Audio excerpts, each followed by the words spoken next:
میرا آپ کے شہر میں پہلا اتفاق ہے، جیسے بھی برادر نے برخوردار نے فرمایا. جو مطالب پیش کروں گا اسے قبول فرمائیے گا. عزیزان گرامی، اللہ قرآن میں فرما رہا ہے، 8واں پارہ ہے، سورہ انعام ہے، اللہ اعلم حیث یجعل رسالتہ، اللہ بہتر جانتا ہے اسے اپنا نمائندہ کسے بنانا. اللہ عالم نہیں کہا، اللہ نے کہا اعلم. عالم کہتے ہیں جیسے اکبر، یعنی جہاں مقابلہ ہوتا ہے وہاں پہ یہ افعل التفضیل آتا ہے. تو اللہ کہہ رہا ہے اللہ بہتر جانتا ہے اسے اپنا نمائندہ کسے بنانا ہے. کوئی بھی کام جس کا ہوتا ہے وہی بہتر جانتا ہے. یہ بندوں کا کام ہی نہیں ہے کہ بنائیں اور اللہ سے کہے تو مان لے. یہ اللہ کا کام ہے، وہ جسے چاہے بنائے، وہ جسے چاہے رسول بنائے، جسے چاہے نبی بنائے، جسے چاہے امام بنائے، جسے چاہے خلیفہ بنائے. یہ بندوں کا کام نہیں ہے کہ بنائیں اور اللہ سے کہے تو مان لے ہم نے بنا دیا. تھوڑی سی توجہ کر لیجئے گا. قرآن کریم میں اللہ ارشاد فرما رہا ہے، اللہ کہتا ہے کہ اگر تم مشرکین سے پوچھو گے کہ کیا تم ان بتوں کو خدا مانتے ہو، تو یہ کہیں گے نہیں، ہؤلاء شفاعؤنا الی اللہ، یہ اللہ تک پہنچنے کا ہمارا وسیلہ. غور سے سنیے گا آیات کو. وہ بت بنانے کے بعد اللہ سے کہتے ہیں ہم نے وسیلہ بنا لیا، تو اسے مان لے. اللہ کہتا ہے خبردار، وسیلہ بھی تم نہ بنانا، جسے میں بناؤں اسے ماننا. دیکھیں اللہ تک پہنچنے کا وسیلہ اللہ ہی بتائے گا. کون اللہ تک پہنچائے گا؟ کون اللہ کے نام پہ تمہیں دھوکہ دے دے گا؟ میرے جملے پہنچ رہے ہیں؟ تو عزیزان گرامی، کئی لوگ ایسے ہوتے ہیں جو خود بنا لیتے ہیں، اللہ سے کہتے ہیں تو مان لے. اب وہ کس جگہ پہ بیٹھ کے بنائیں، اس سے بحث نہیں ہے. اپنے پاس سے بنانے کی اجازت نہیں ہے، چاہے آپ مسجد میں بیٹھ کے بنائیں، باغ میں بیٹھ کے بنائیں.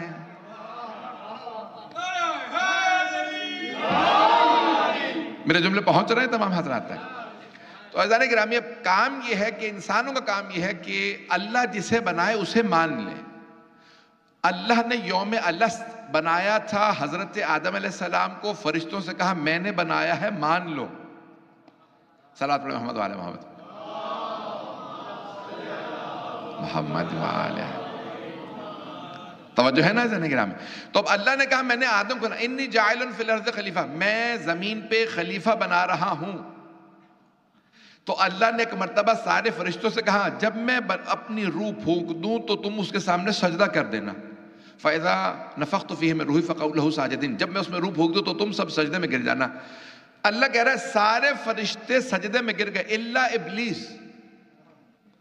ابلیس نے سجدہ نہیں کیا. جب اللہ نے چنا تو اللہ نے کہا دیکھو جسے میں نے بنایا اسے مان لو. ابلیس نے نہیں مانا تو اللہ نے کہا قیامت تک تجھ پہ میری لعنت ہے. اب پتہ چلا جو اللہ کے بنائے ہوئے کو مان لے وہی رضی اللہ ہے، اور جو اللہ کے بنائے ہوئے کو رد کر دے وہی لعنت اللہ ہے.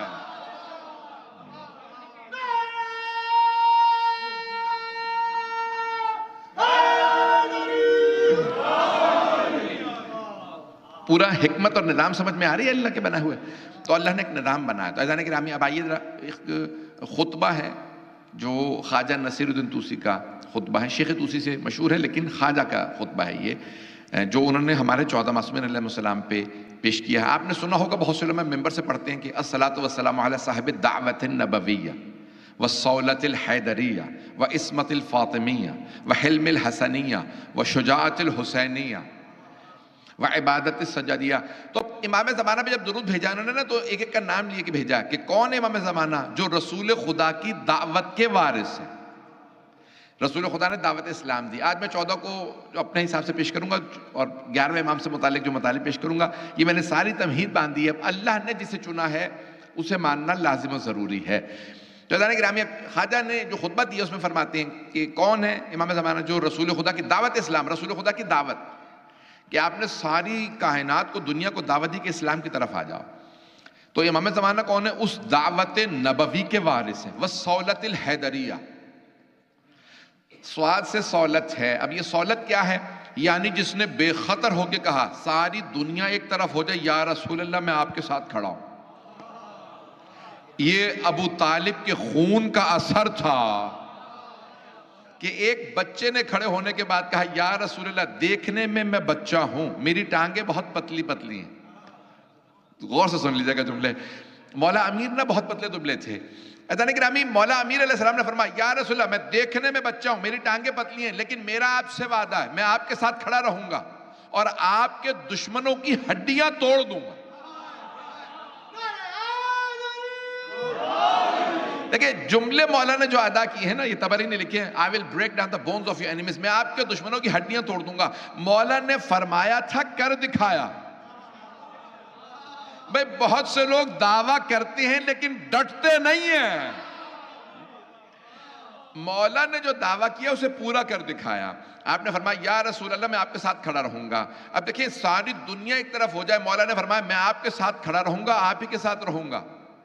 جملہ کہنے لگا ہوں. عزیزان گرامی، سارے انبیاء کو اللہ نے اوصیاء دیے، کچھ کو بھائیوں کی شکل میں دیے، کچھ کو اصحاب کی شکل میں دیے، حواریوں کی شکل میں دیے، یاروں کی شکل میں دیے. کچھ لوگ پہنچ رہے ہیں. عزیزان گرامی، اب اللہ کا وعدہ یہ ہے میں ہر نبی کو انصار دوں گا، کبھی اکیلا نہیں بھیجوں گا، مددگار ہوں گے.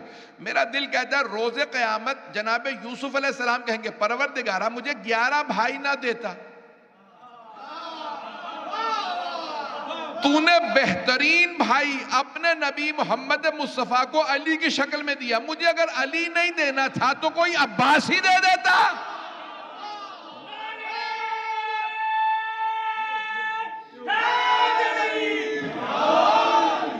توجہ فرما رہے ہیں عزیزان گرامی؟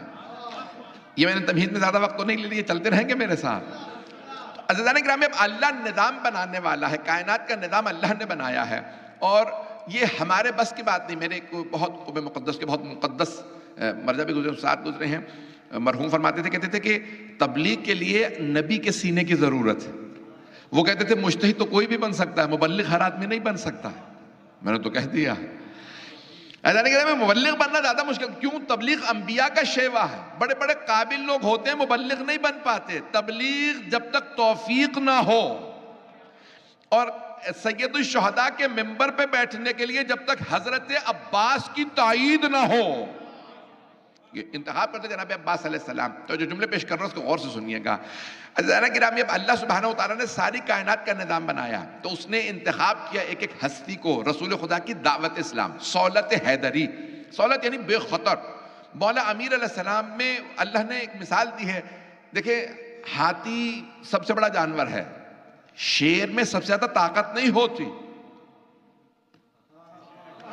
لیکن دل سب سے بڑا شیر کا ہوتا. توجہ، کبھی کسی کے قد کو دیکھ کے، صحت کو دیکھ کے اندازہ نہ لگا لیجیے گا یہ طاقتور ہوگا. علی کا دل ہی اور ہے. میرے جملے پہنچ رہے ہیں؟ عزیزان گرامی، یہ جو حیدر کرار کا اللہ نے مختلف جانور بنائے ہیں. اب عرب زبان میں نا ہمیشہ جانوروں سے تشبیہ دی جاتی ہے. کسی کو بھی بیان کرنا ہو، کہنا بھئی یہ بہت مکار ہے تو کہتے ہیں لومڑی ہے. کہنا ہونا بہت ہی درندہ صفت ہے، یعنی چیڑ بھار کرتا ہے تو کہتے ہیں یہ بھیڑیا ہے. کہتے ہیں احسان فراموش ہے، دھوکے باز ہے تو کہتے ہیں کہ سانپ ہے. آپ لوگ تو پریشان ہو گئے.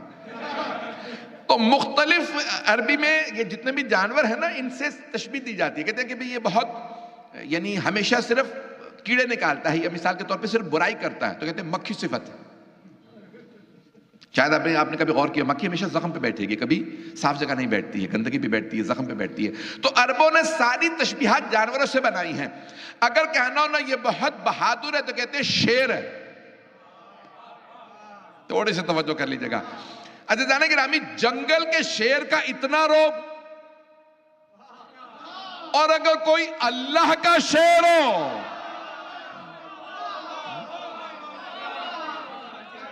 اور کسی کے لیے پیغمبر اسلام نے فرمایا اسد اللہ الغالب. تو عزیزان گرامی، اللہ کے شیر تو بہت ہیں. حضرت حمزہ بھی اللہ کے شیر ہیں. سارا مجمع نہیں ہے.